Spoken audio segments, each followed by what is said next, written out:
This is the Cafe Americain podcast. I'm your host, Christian, and tonight is going to be a packed, jammed episode. I'm not even sure if I'm going to get through everything, so I'm certainly going to try, and I'm hoping that I can bring this in about an hour, but who knows?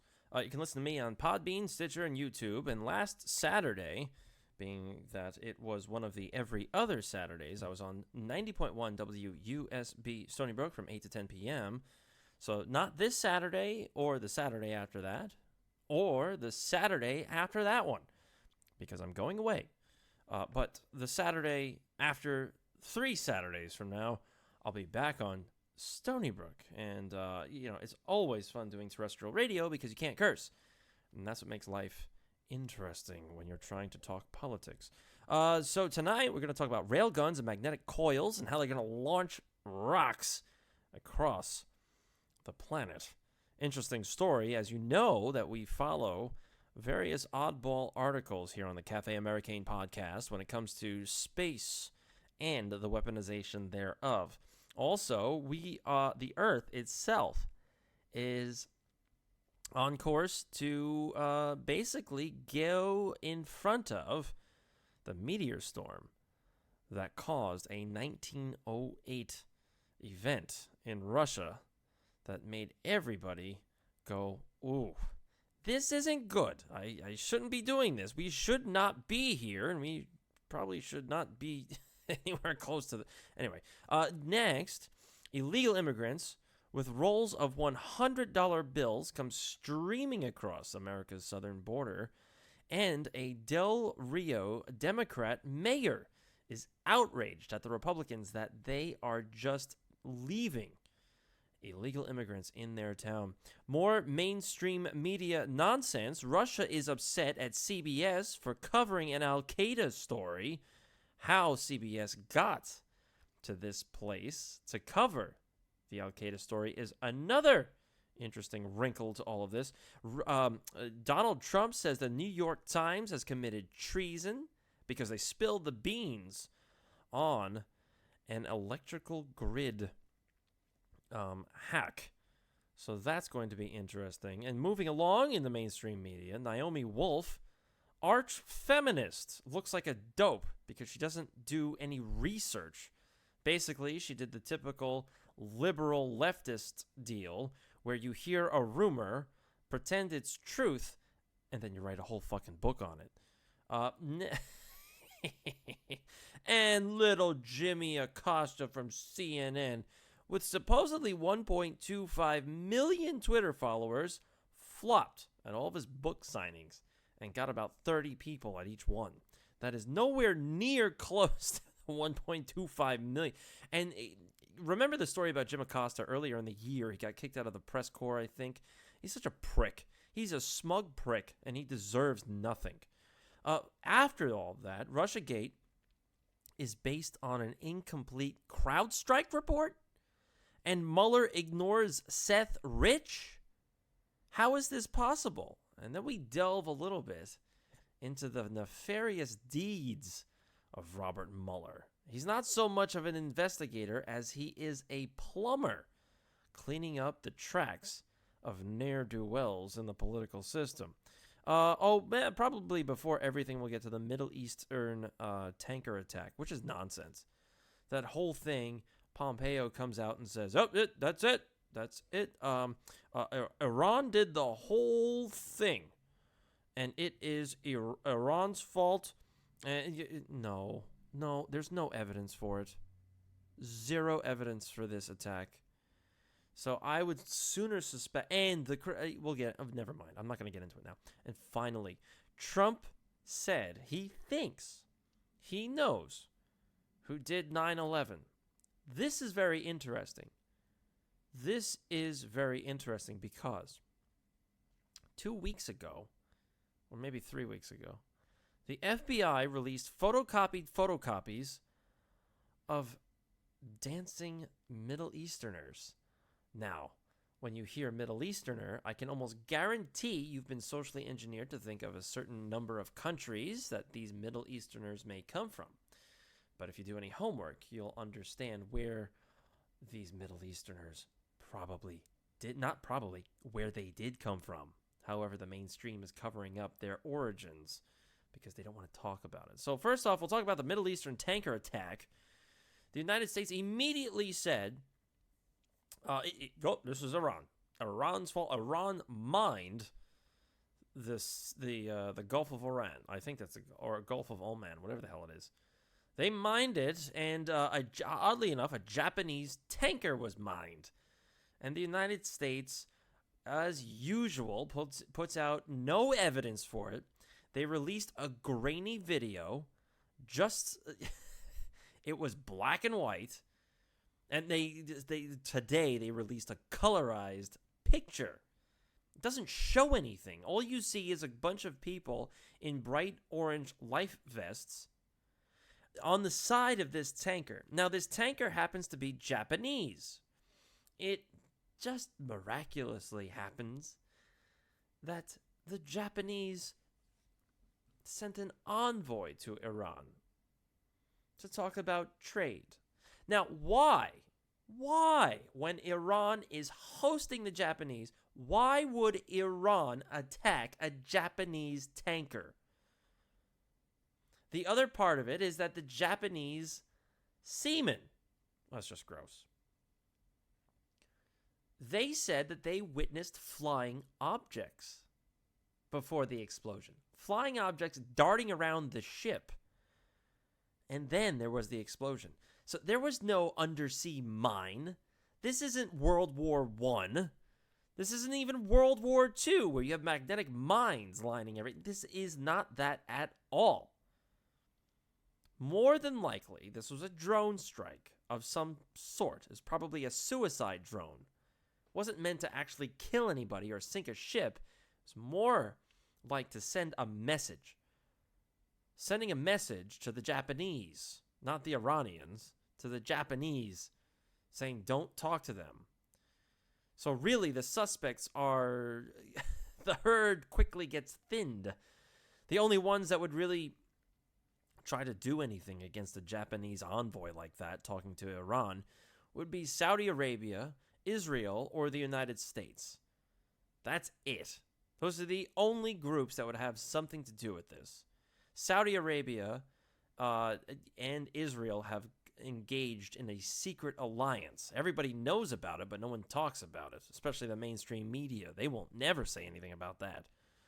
So they have the same axe to grind, and that axe is being ground with Iran. The United States does anything Israel wants to do in the Middle East, and so that's where that is. Oh, and by the way, there was an illegal settlement in Israel. You know, Israel takes over other countries' land, and then they just sort of like throw settlers out there, and then they defend the settlers, and that's how they basically have swallowed up most of what Israel is today. There's a new area called Trump Heights, not from The Onion. And there really is a place now in Israel, or occupied Palestine, or whatever the hell they took over. Trump Heights. Yeah, okay, sure. Now, another odd piece to all of this is that there was a bill that was up for a vote in the United States, and this was to fund the Saudis more so that they could buy weapons from, yes, you guessed it, the United States. Now, this bill was supposed to pass anyway. However,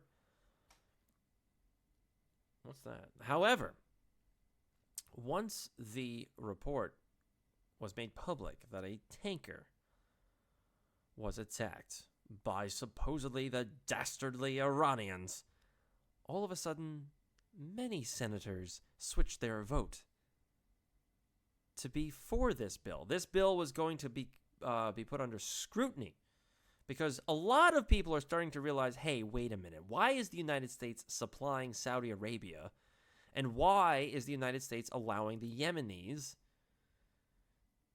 to be bombed into the Stone Age with American-made projectiles and munitions? Why is this happening? So this bill was coming under a bit of scrutiny. It was expected to pass anyway because both sides will always vote for war. So this was nothing surprising. However, this bill passed with even more votes, including some people that were pro this bill, subsequently turned against the bill because they said, no. We're not buying this. There's no way that all of a sudden a tanker gets hit just as this weapons bill is put on the floor. No. This dog don't hunt. Anyway, the bill passed regardless. So I think personally, you're seeing an escalation in the Middle East. There are supposed to be 1,000 U.S. troops moving into the area, along with 100 British Marines moving into the area as well. So you're seeing the surrounding of Iran continue, and this is not good. You even had, who was it? It was Lindsey Graham, the former butt boy to John McCain. He came out last week and said the United States needs to put more points on the board. What the fuck does that mean? Well, let me tell you. The United States needs to put more points on the board. So we need to teach countries like North Korea and Iran a lesson that you cannot mess with the United States. So we should go after Venezuela with force. Excuse me? You're going to topple Maduro in Venezuela to put more points on the board to threaten Iran and North Korea and Syria. We all saw how well that worked in Afghanistan and Iraq. Guess what? It didn't work. Now, we all know that Lindsey Graham is extremely pro-war. There's nothing you can do that would ever dissuade this Southern belle to vote against a war or supplying people with weapons to create more war and bomb more brown people into the Stone Age. Lindsey Graham will always do that. And he's saying that he needs, and the United States needs to throw more points on the board and topple Venezuela by any means necessary. Talk about a moron. So chickens aren't coming on to roost, but you're seeing the step by step into a greater conflict across the Middle East, including Iran. And there's got to be something else going on. There's got to be something else brewing. I wouldn't be surprised if you start to see, I wouldn't be surprised if something like this happens. The United States, a limited amount of United States forces, along with Saudi Arabia and Israel, attack Iran. Then, in response to that, you'll have Russia and China going up in arms. Venezuela goes up in smoke. North Korea goes up in smoke. And then China and Russia have to deal with NATO and the United States in the South Pacific. So you're going to see a rapid strike against many, many countries across the planet. And it has to be done all at once. Otherwise, it won't work, because then you're going to get into an invasion of Russia instance. It didn't work for Napoleon. It didn't work for Hitler. It's certainly not going to work for the United States, unless they start to use nuclear weapons and kinetic munitions. That's the other buzzword that they're all using right now. Kinetic munitions. Kinetic munitions literally meaning objects that are so dense that they are shot to Earth at great speeds. And the mere impact creates such destruction, you don't even need any explosives in that device. And this, now it sounds like, I think this was originally leaked in the G.I. Joe cartoon back in the 80s, but people asked about these weapons lately in the past couple of years, and it was not confirmed but confirmed that they have these types of weapons. There was a patent that was taken out and a story that was created.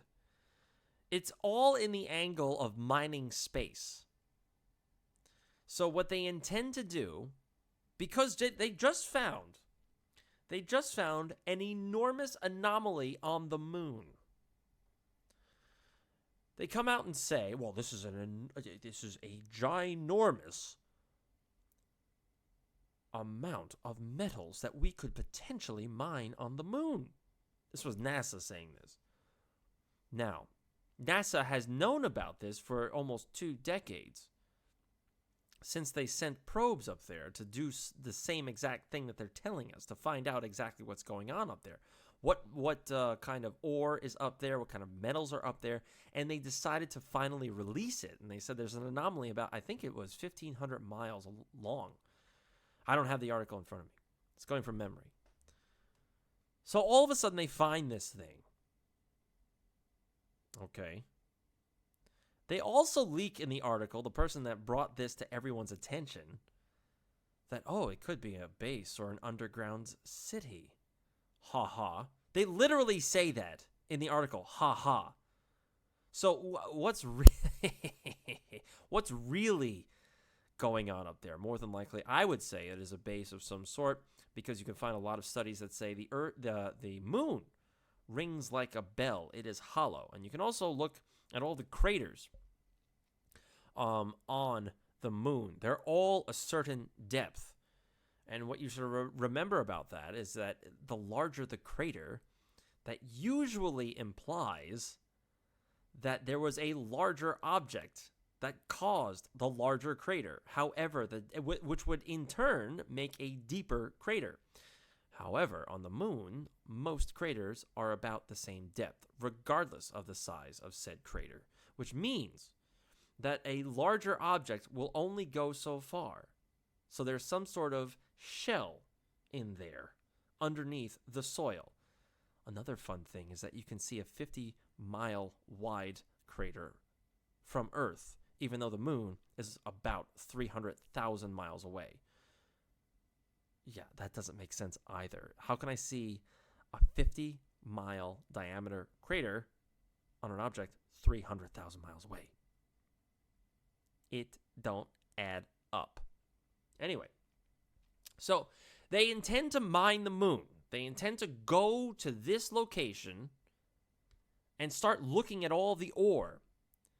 Then they start talking about this, how they're going to be having basically rail guns and magnetic coils that shoot the mine ore back to Earth. So basically, they're going to put any of this ore in, I would assume, a container of some sort, and use electromagnets to shoot this stuff back at Earth. Think about that for a second. You're talking about using rail guns to bombard the Earth.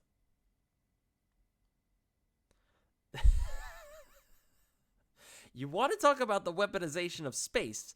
That's it. That's it right there. You're talking about a Starship Troopers scenario where they're slinging asteroids at Earth. Same thing. They're going to start using rail guns from bases out in space, either on the moon or orbiting the Earth, to attack other countries, literally using rocks or kinetic projectiles. That's what you're talking about here. And they're starting to feather the nest with all of this. Now, scientists, is being reported by the End of the American Dream blog, authored by Michael Snyder, the Earth is going to be moving through the same meteor swarm, not storm, swarm, that scientists believe caused the 1908 Tunguska event. Fire up Google and look up the 1908 Tunguska event if you have not seen it before. Basically, something landed in Tunguska and leveled all of the trees around it. They're saying that it was essentially an asteroid that blew up in the sky and flattened all these trees for miles around. I don't know if I believe that, because I think things are still messed up in Tunguska. Oh, here's the stat for it. Tunguska explosion of 1908 flattened 80 million trees in Russia, and it was caused by an object from the Taurid meteor storm. This summer, Earth will approach within 30 million kilometers of the center of the Taurid swarm. That would be Earth's closest encounter with the swarm since 1975. And we won't have another opportunity until the early 2030s. Forbes is reporting the remnants of a comet as Earth orbits the sun, and its orbital path often goes through dust and debris left by comets, which is no bigger than a grain of sand busting into the Earth's atmosphere and burning up as shooting stars. Mostly they're harmless, but the Taurid swarm is an exceptionally large cloud of debris, probably from some dumb comet that I don't care to actually read about, and it was a once per 1,000-year catastrophic event on Earth. Okay, so we're getting somewhere. Going back to Tunguska, if you go on Wikipedia, you will see a picture of where the Tunguska event occurred. Trees still do not grow around the impact area. Something is stopping those trees from growing. It's literally in the middle of a forest, and all of a sudden you see grass. It's very, very odd, and I would beg to differ about the official explanation for that event. Now, if you listen to prior episodes of the Cafe Americain podcast, I constantly bring up the fact that there is another planet entering into the solar system. It's not on the same plane as all the other planets. It has an enormous elliptical oval orbit. It doesn't go longitudinally. It goes diagonally. So it's not lateral. No, wait. Longitude, latitude. No, it doesn't. I don't know. You know what I'm saying. So if you have a flat plane, it's late. What do you want from me? I started late. Tired. I was going good for a long time. I was all set to do this podcast, and then I got tired, and here I am. I'm going a little bit slow, but hopefully this will pick up. Maybe if I talk about other things, it'll pick up. So this planet comes into the solar system every 2,000 to 3,000 years. Now, all of a sudden, if we consider that, a lot of this starts to make sense, especially with all the patents that I constantly bring up. Like last week, there was a patent that was released that they found out how or what frequency gravity vibrates on. So what they can do is tune into that frequency and break the bonds of gravity. It is literally a brown note when it comes to planetary bodies, including other planets. So they are literally turning planetoids and asteroids and whatever else into dust because they're breaking apart the bonds of gravity. That's what they're doing. So this planet is coming back into the solar system. And every time it does come back into the solar system, you can read ancient texts. They talk about the destructiveness that this planet brings with it. So it's supposed to have a lot of gravity associated with it. It is a dense planet. So it's bringing with it all of this space junk. It's bringing with it all of these other asteroids with it. It's causing the other planets in the solar system to wobble, change their poles. The red storm on Jupiter is gone. The poles on Saturn are now hexagonal. There's 6-sided wind belts on the poles of Saturn. That doesn't make a lot of fucking sense. The other planets in the solar system, their poles have flipped or wobbled. The sun's poles have flipped. So all of this stuff is happening. And then we got the story that, mankind and climate change are going to reduce Saturn's rings and destroy Saturn's rings. No, Saturn's rings are more than likely being altered as we speak because of this planet re-entering the solar system. And in this year alone, how many stories have I brought up about NASA and the United States government and other governments talking about how they need asteroid defense? Out of nowhere. If NASA and other space programs across the planet are getting billions and billions and billions of dollars a year for the past I don't know how many decades, then I'm pretty sure they have an awareness of where other planetary bodies are in the solar system. Don't tell me, oops, it just came out of nowhere. That's like, oh, where'd that tree come from? No, that's not how this works. Something is going on. They're not telling us, and they're ginning up trouble. They're talking about the weaponization of space. And they're also talking about now they're going to shoot junk and rocks with a railgun onto the planet. What on earth is going on? If they're going to use railguns to shoot mined ore from the moon, if they're going to use railguns and magnetic coils to launch this crap onto Earth, what this tells me is that, one, there are some underground bases that people know about in the government that they don't want. Somebody, somewhere, took over an underground base. Or there's an underground base that is going to be attacked. And this would go along with the rumors that we hear. I don't report on this one, but I've heard rumors that President Trump is training specific military outfits in bunker assaults and underground attacks and underground assaults. I don't know if that's true or not. That's why I never said anything about it, but I've read these stories where that's what's supposedly happening. This would make sense if there are underground bases that they need to get into and they need to penetrate quickly. So what they'll do is they'll launch these kinetic objects from space via railguns at these locations. Also, 5G and the 5G rollout.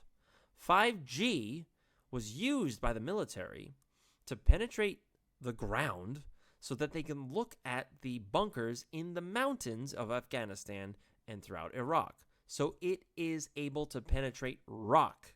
If they're trying to roll out the 5G network and they're not going to test the side effects of the health of the population once 5G is instituted, then that means to me that they are, one, going to create an all-encompassing control system with 5G, because if it can see through rocks, I'm pretty sure it can see through sheetrock and know where I am at any time.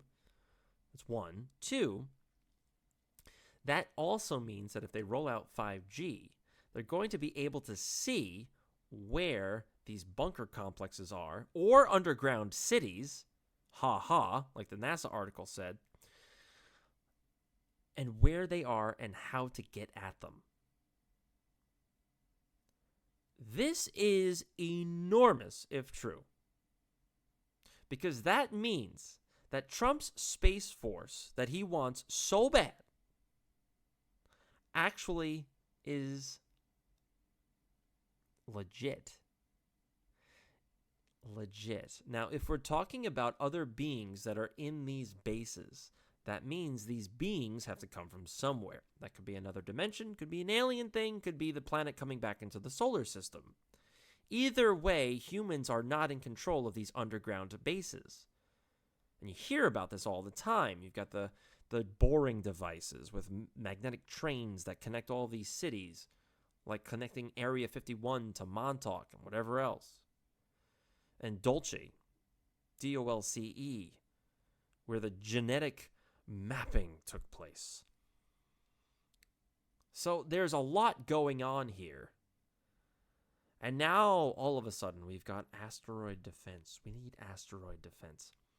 This, to me, sounds like an invasion.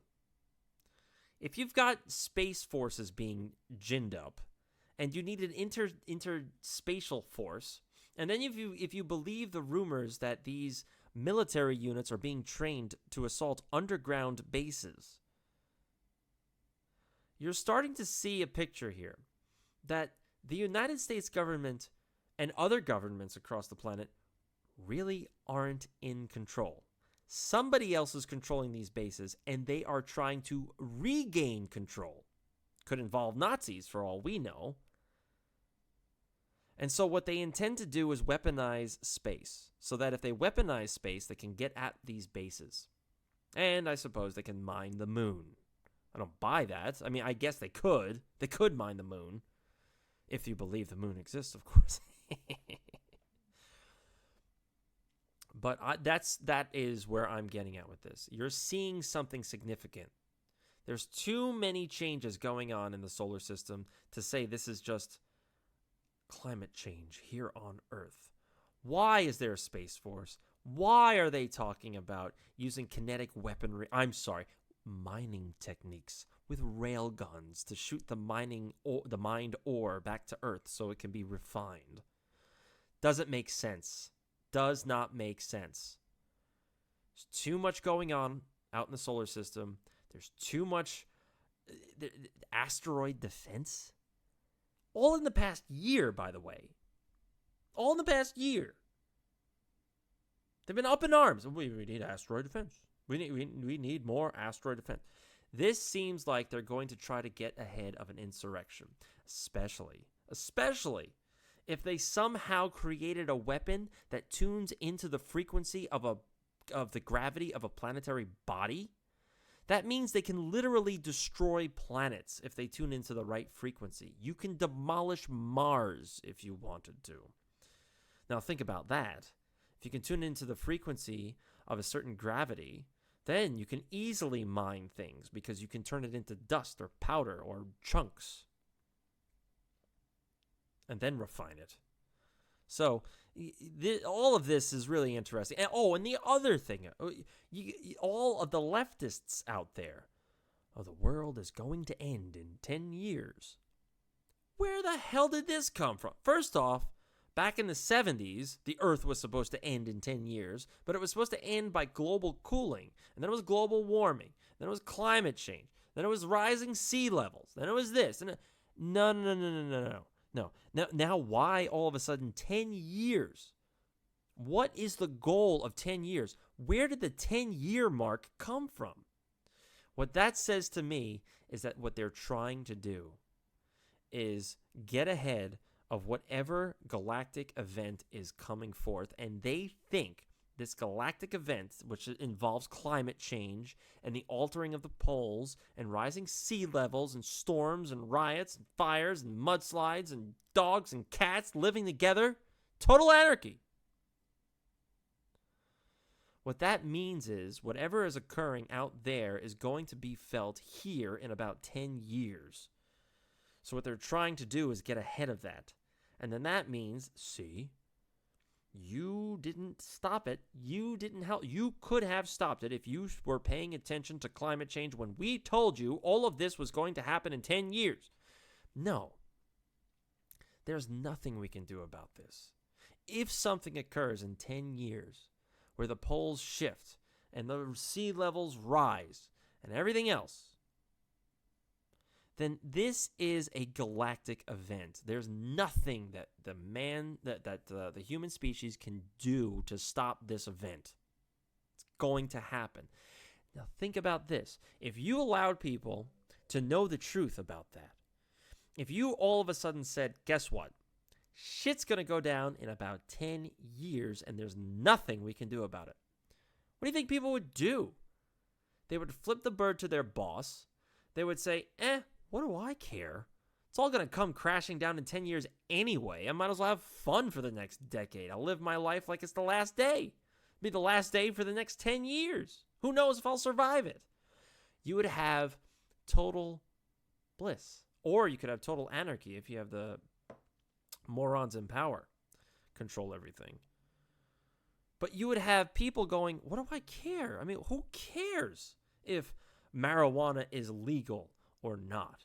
I mean, it would go in both directions. You would have total anarchy or total bliss. People would just get along with one another, and then they'd stop doing their jobs, and people lose control, and corporations lose control over the employee. So you cannot tell people the truth about this. You cannot have a galactic event and tell people that they can't control it and there's nothing that they can do about it. You have to have this original sin genetic mindset, genetic history in the human species, where they're born into sin. There's nothing they can do about it. Just showing up on Earth, you have arrived in sin. So guess what? Climate change. Mankind is the sinner in this case. If the planet goes belly up, it is mankind's fault. No, it's not. It's a natural event. It's going to happen. There's nothing that you or I can do about it except ride the wave. Try to be good people in the process. So, yeah, that's what I mean. If they sincerely believe that it's climate change, then they've got another thing coming. They've got another thing coming because it's not climate change because of mankind. It's climate change because it's a galactic event, and they can't tell you there's nothing that they can do about it. Because if they did, you'd be flipping the bird to everybody from here to 7 ways to Sunday. So, what my advice to all of this, in case you're wondering, is stop being a dick. Or if you're a female, don't be a cunt. Or a soggy twat. Because if it's all going to come crashing down in 10 years anyway, you might as well be nice to people.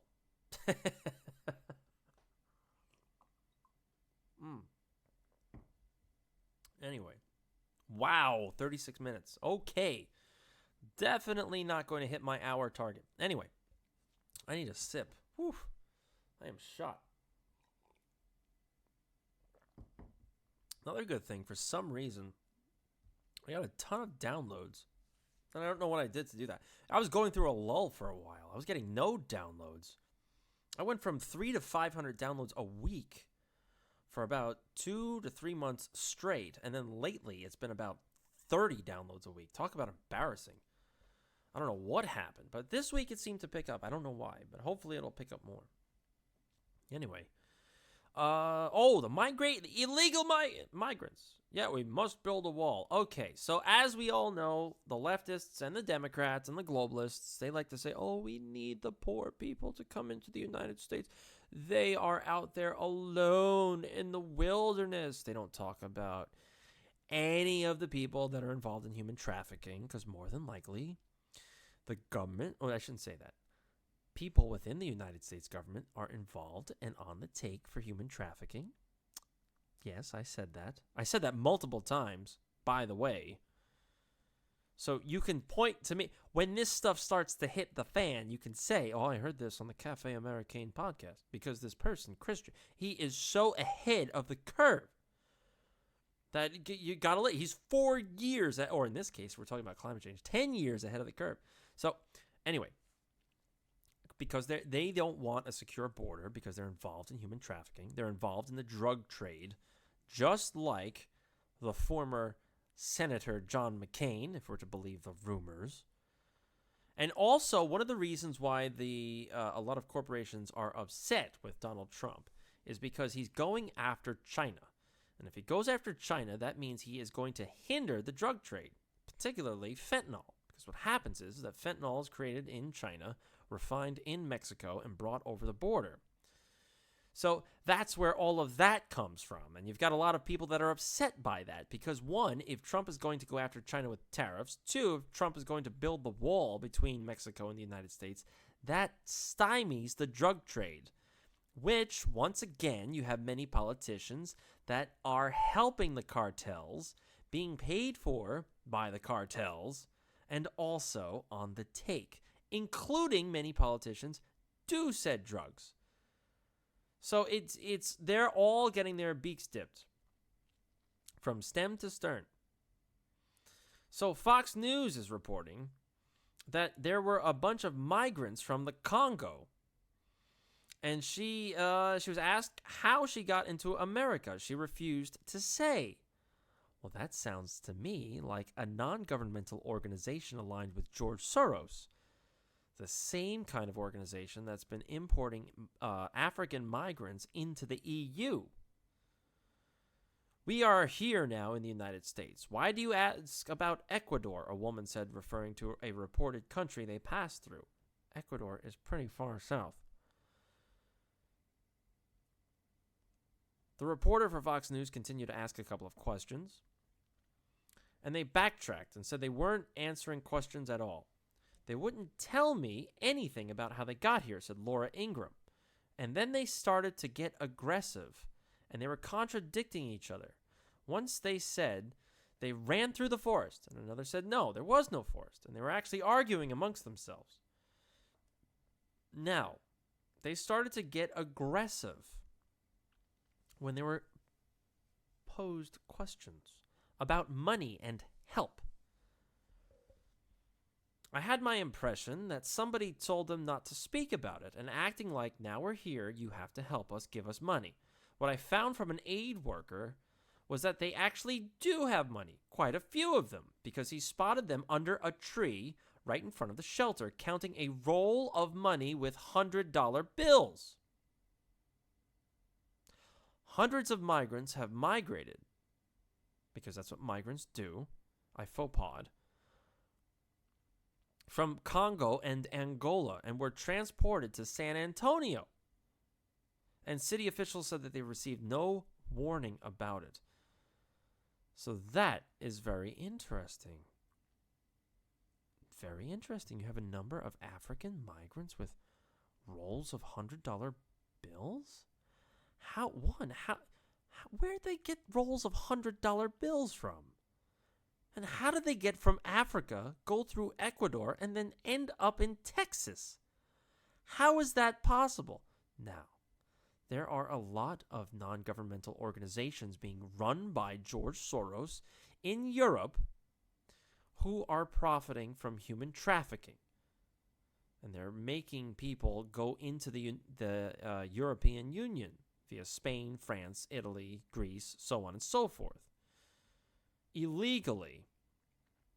So if you want my 2 cents, that's how that's happening. George Soros is infiltrating the United States with these migrants. Now, the bigger question here is why? Why is George Soros and other people, I mean, we're talking about somebody that's fairly high up, but once again, George Soros has bosses too.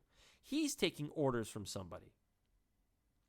Why is George Soros depopulating Africa? What is going on there? Why is George Soros getting people out of Africa and into the European Union and into the United States? That is something I've thought about many times, and I have not been able to put my finger on it. There's some sort of depopulation effort going on from in the Middle East and in Africa. Why are they doing that? There's something to that. I can't put my finger on it, but I'll figure it out. By gum. Also, with the migration issue, there is a Democrat mayor of Texas border town Del Rio, and he said that what is going on here? He said Bruno Lozano, Del Rio's youngest and first openly gay mayor, implored a Republican congressman's office and said, what are they doing with all of the migrant issues? I asked that you go to see firsthand and walk through what the Border Patrol is walking through. Walk through the system of release. Walk through the coalition of nonprofits and churches. Walk through the judicial process, because the senators aren't. They need to see firsthand what's going on.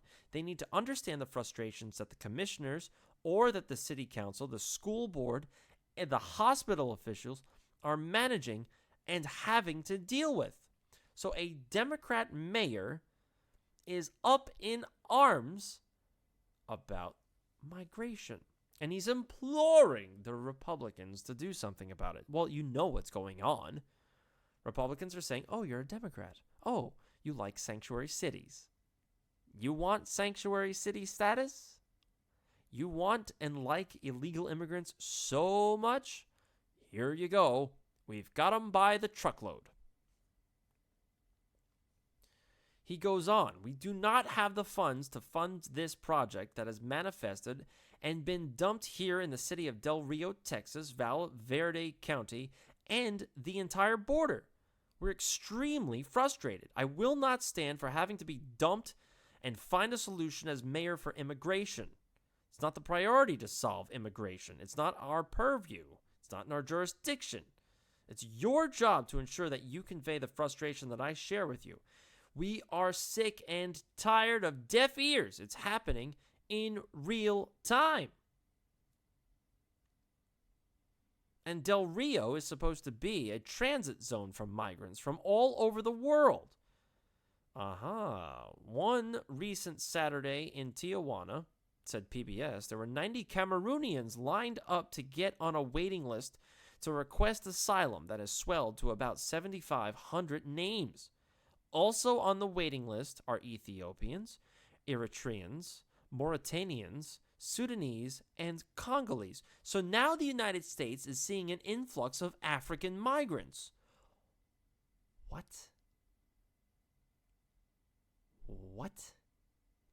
African migrants? How are African migrants getting to the southern border of the United States with rolls of $100 bills? You've even got gay mayors of towns saying this is outrageous. This is a concerted effort to infiltrate the United States for some reason. This is being done on purpose. This is not people looking for a better life. This is a relocation effort. This is a depopulation effort. They're removing people from various areas within South and Central America and Africa. In other words, the Southern Hemisphere. Or, if you're to believe the Flat Earth model, why are they doing this? What is in those areas that they want? And why are they trying to swell the populations of the United States and Europe? What is that about? They're trying to dilute the national consciousness and the cultural integration that these countries share. But why? Why are they trying to break them down and depopulate the Southern Hemisphere? There's got to be something underneath the land. And essentially, this is the last chance that these people are going to have to make it out of those areas alive. Because something is going to go down. It may be tied to the last story that I brought up with climate change and a planet re-entering the solar system. Because a lot of those stories from mythology talk about the underworld and also talk about how Africa and Central and South America were places, and the Middle East, the Levant, Syria, and Iraq, how all of those places were where the gods landed. So why, I don't know. I mean, why are they trying to clear those areas out? In 10 years, because the whole thing's going to go belly up. So there's something to that. There's got to be something to that story. And I will keep a vigilant eye on all of it. So it's just extremely fishy. Very, very fishy, that whole thing. And I don't necessarily get it, but we'll figure it out. Because we're in the Cafe Americain podcast. We talk about anything here. Anything at all. We'll talk about it. Moving right along, we have more mainstream media nonsense. By gosh, how the mainstream talking out of both sides of its mouth? How could this be possible? This is just insane. It is insane. Well, Russia has come out and slammed CBS. How could CBS be on Russia's radar? Well, let me tell you. CBS somehow is reporting from a location in Syria.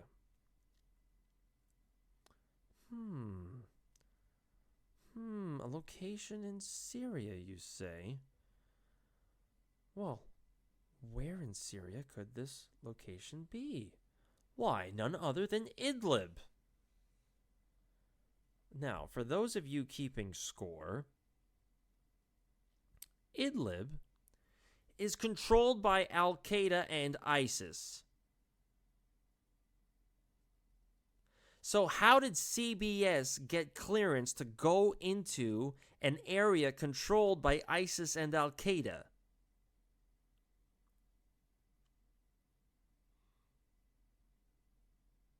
The person that controls it, if I can pronounce it, he's got a big honker and a pubic hair beard.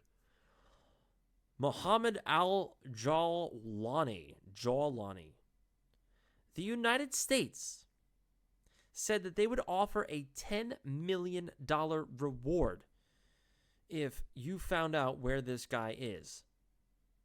And now an area which is controlled by said gentleman, because he's such an icky figure and a big shot within ISIS and Al-Qaeda, somehow CBS got clearance to go in there. Well, what does that tell you?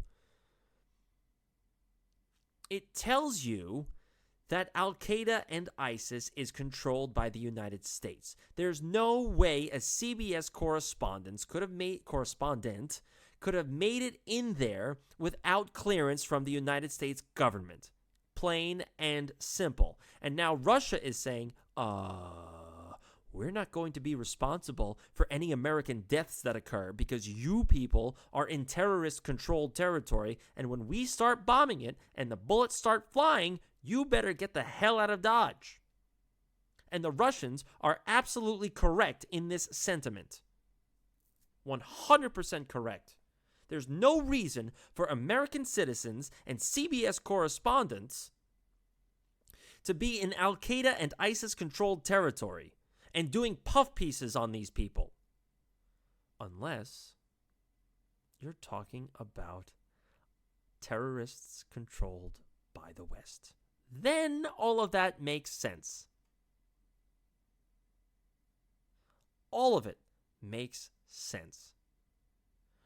The New York Times also revealed this week that the United States is engaged in cyber terrorism, trying to take out the Russian power grid. Immediately, Trump goes out there and says treason. He tweeted, "Do you believe that the failing New York Times just did a story stating that the United States is substantially increasing cyber attacks on Russia?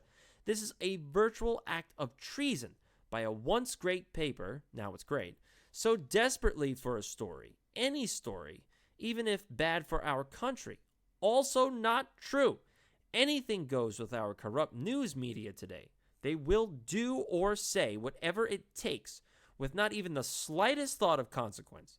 These are true cowards and without an enemy of the people."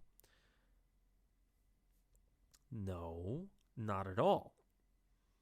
In this case, I will probably agree and say that the New York Times actually did some journalism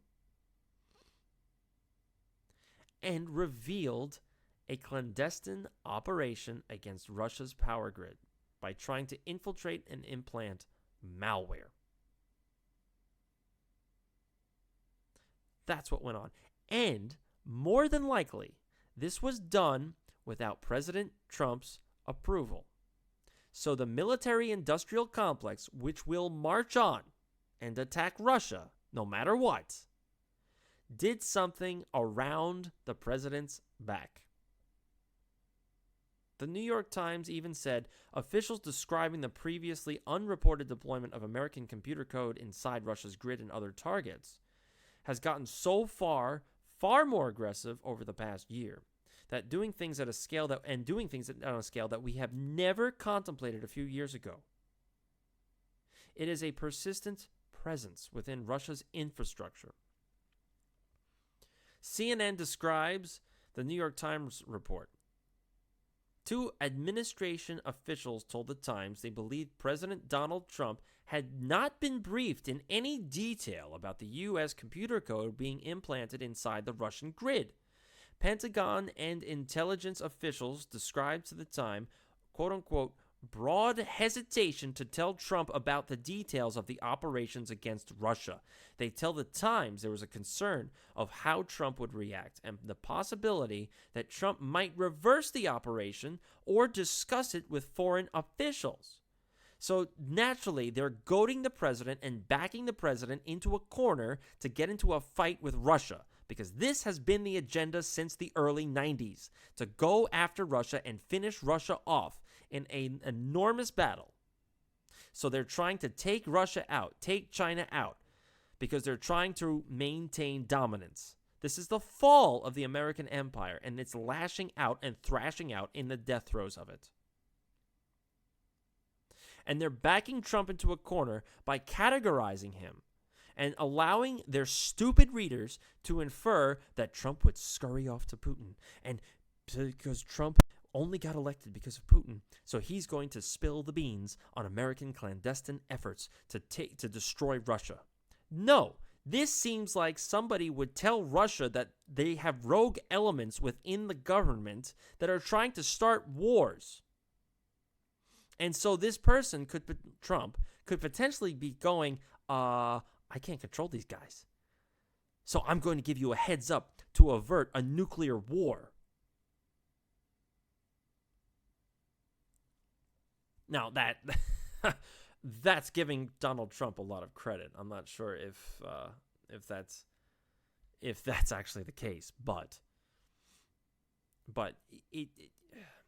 it would seem that you see glimmers of that kind of mindset from Donald Trump, where he's more concerned about maintaining a certain level of discord and military conflicts throughout the world and not trying to escalate them with the wrong people or the wrong countries, Russia in this case.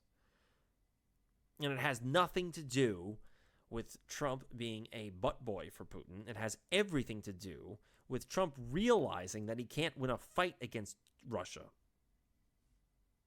Unless you talk about railguns from space, then everything's game.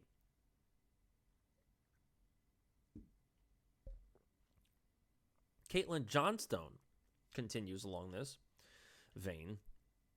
She writes for the medium.com. The New York Times has published an anonymous report. Okay, the New York Times has published an anonymously sourced report. Naturally, what else would it be? It's got to be anonymous. Titled, U.S. Escalates Online Attacks on Russia's Power Grid at the Placement of Potentially Crippling Malware Inside to Plunge Russia into Darkness or Cripple Its Military. Okay, well, first off, it's foolish to believe that Russia doesn't have any fail-safe devices against malware.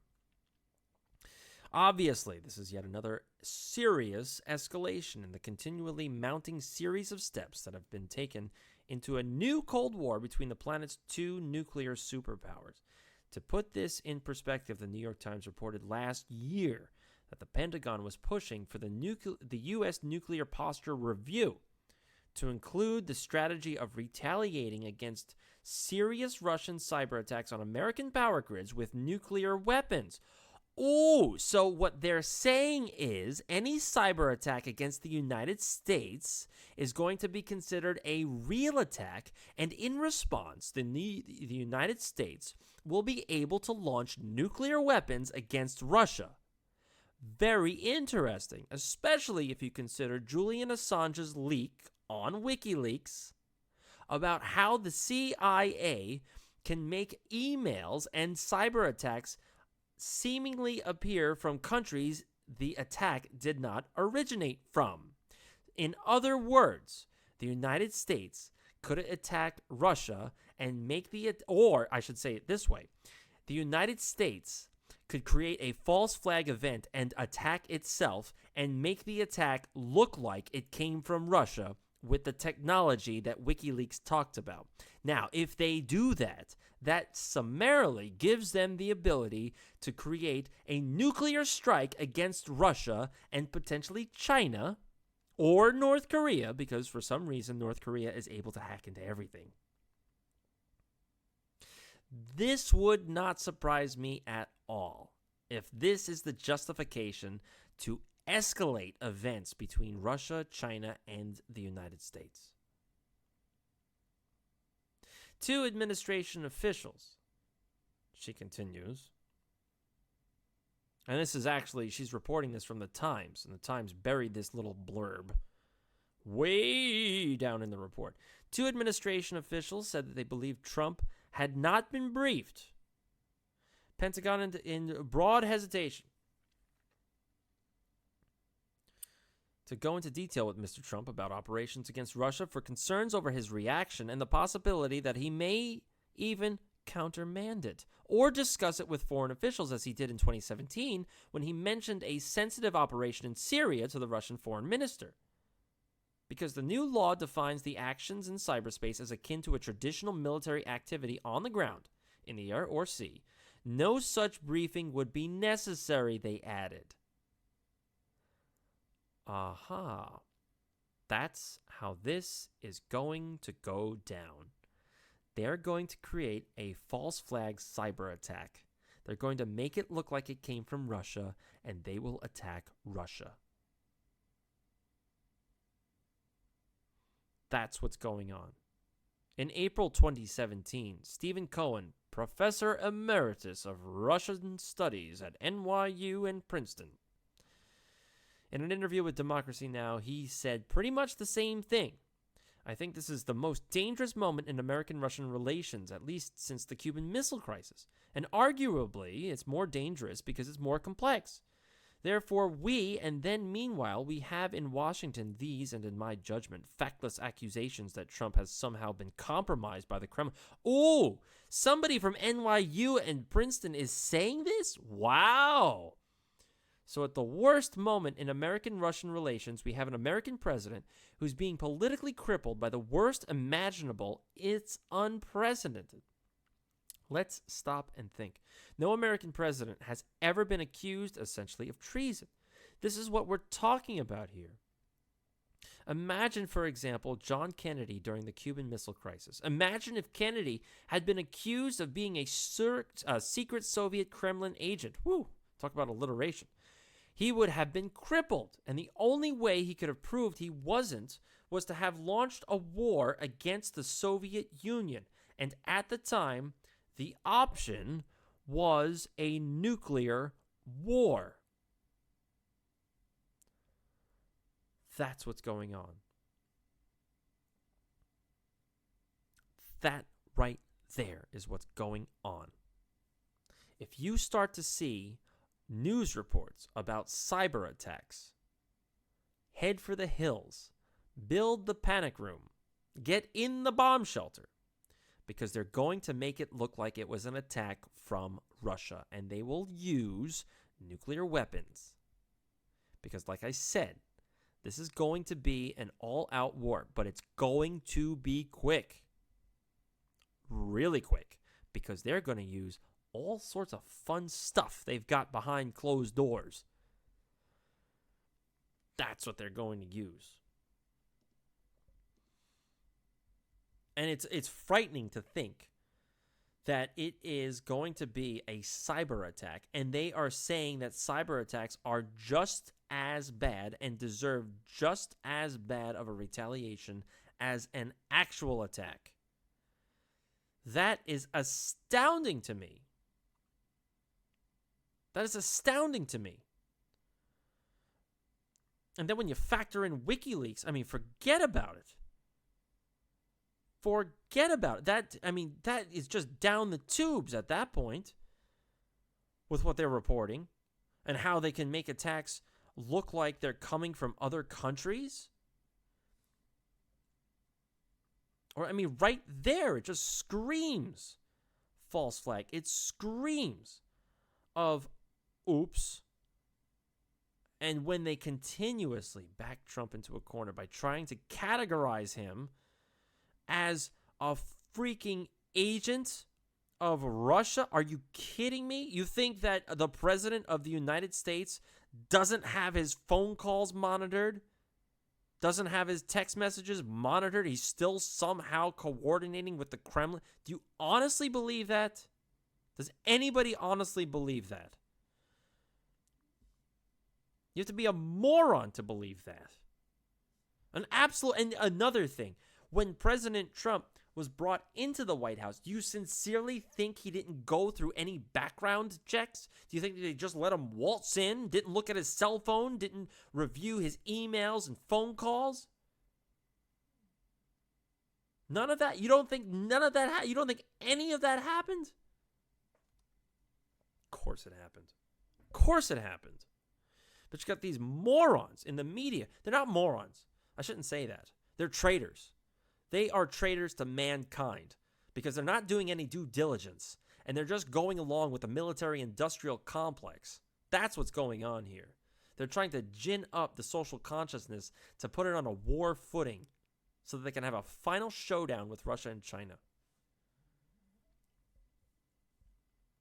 I just realized, I guess I kind of sound like almost an Alex Jones type. Oh, by the way, the other story that came out recently was that Alex Jones supposedly sent child porn to the parents of Sandy Hook victims. That story sounds outrageous. Sounds outrageous. First off, if you're Alex Jones, then you absolutely know about the child sex rings that are becoming discovered within the West. You also absolutely know about Pizzagate. Whether you believe it or not, you know about Pizzagate. And now, supposedly, Alex Jones is sending kiddie porn to Sandy Hook victims? Does that seems like an absurd and absolutely, it just seems mind-boggling that, one, he would do it. Two, anybody would put it out there. The only reason why they're putting it out there is because they're trying to gin up icky feelings towards Alex Jones.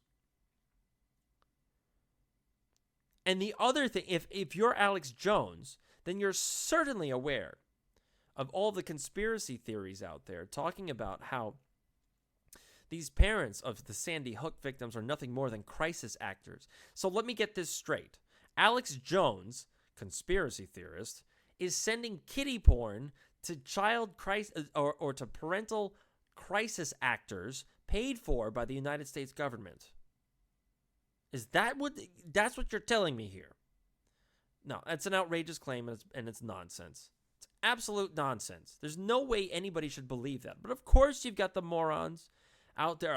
I knew it. Alex Jones is a pederast. Maybe. I don't know.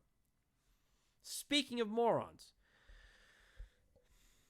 we've got the intellectually challenged Naomi Wolf. She was torn apart. She's got a new book coming out. And she is, the new book is entitled Outrages, Sex Censorship, and the Criminalization of Love. She goes back to the term death recorded. This is a United Kingdom legal term. She says that the term death recorded means that the government was executing gays and lesbians.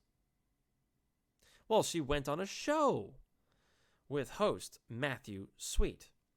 She said, I found like several dozen executions, but that was again only looking at the old daily records in the crime tables. Well, the host said, wait a minute. He goes, I don't think you're right about this. Meaning that Miss Wolf's claim that death recorded is not a cover-up for executing homosexuals. I was really surprised by this, says Sweet, the host. Death recorded is what's in most of these cases that you've identified as executions. It doesn't mean that he was executed. It was a category that was created in 1823 that allowed judges to abstain from pronouncing a sentence of death on any capital convict. I don't think any of the executions you've identified there actually happened. Oh, so we've got another leftist feminist moron. Not to say that all feminists are morons. That's not what I meant. Don't write me any letters. We've got another leftist moron who just happens to interpret something the way she wants to interpret it, and then turns it into a minority issue and a sexual rights issue. And she misinterprets it on purpose to inflame the populace and sell books. The publisher, Houghton Mifflin Harcourt, told the New York Times, as we've been working with Miss Wolf to make corrections to outrages, new questions have arisen that require more time to explore. We are postponing publication and requesting that all copies be returned from retail accounts where we blah, blah, blah, blah, blah. And of course, Dr. Naomi Wolf doubles down. She says, I strongly objected to this decision and provided both my publisher and the author of the New York Times piece with evidence of my... No, you're a moron. You're an idiot. You didn't do any research. You said, oh, this looks like a good story. I'll roll with it. And you decided to interpret a term how you wanted to interpret it so that you could sell books and you can create more social discord, because that's what the issue is right now in the media. Everything is pro-trans, pro-gay, what else is there out there right now? Pro-female. Everything is anti-white male right now. And so if you're going to sell books, that's what you need to cater to. That's what the media is going to give you traction with. And thank God for Sweet, this host, who sat there and said, no, sweetheart, I think you're wrong. I think you're just BSing all of us by interpreting a term and not doing any research on your own. You're wrong. And he just lambasted her about this. Another moron, Fat Jim... said I wouldn't do it. He's actually not fat. He's just smug. Actually, the picture of him is, I can't tell if he's just got an oversized shirt, but it looks like an oversized shirt. It looks like somebody didn't tell him how to dress. The Daily Caller reported Jim Acosta, who, by the way, has 1.25 million Twitter followers. I'm sure those are all real accounts, by the way. He's going around the country trying to get his book sold. He came out with a book. An employee at a Barnes & Noble said it was very quiet. He showed up and signed. No customers waiting for him to sign his book. He just showed up at an Arlington Barnes & Noble. The whole store sold about 30 copies of Acosta's book while he was there. And he said the store still has some of Acosta's books in stock. Meaning he didn't sell any books. This jerk-off was kicked out of the press corps for being a smug moron. He's nothing more than an upstart. He's an instigator. He's a punk. That's what he is. He sits there and says, well, what do you mean by that? And says, didn't answer the right way. Must be Russia. He's another leftist corporate shill, globalist shill. And so the media continues to implode. And the only thing I can do is bring attention to it. The leftists are imploding. Fox News is imploding. The whole thing coming down. All right. It's getting late. I'm going to try to wrap this up quick. I'm already an hour and 15 into it, too. Okay. Do I want to keep going with this? Nah. Nah, I don't think so. You know what? What I'm going to do is a part two. I'm going to do a part two because a lot of this requires a bit of analysis. And so the rest of the stories that I have involve Mueller and how the Russiagate narrative is just falling apart. And the nonsense that Mueller was involved with before Russiagate and other things, including Trump calling out what I would suspect to be the Israelis and their involvement in September 11th attacks. So that's a big story too. There's a whole article that goes along with that and how the FBI released a whole bunch of documents relating to the Mossad and their knowledge about the September 11th attacks. So that's going to take a little bit longer, and I'm pooped. My voice is shot. It's already an hour and 16 minutes into this podcast, so I think I'm done for tonight. And I'll come out with a part two as well. So that's it for me. This is going to be Christian for the Cafe American podcast. As always, you look for me on Podbean, Stitcher, and YouTube, and also bi-weekly on 90.1 WUSB Stony Brook every other Saturday from 8 to 10 p.m. So until part two, that is going to be it for me tonight.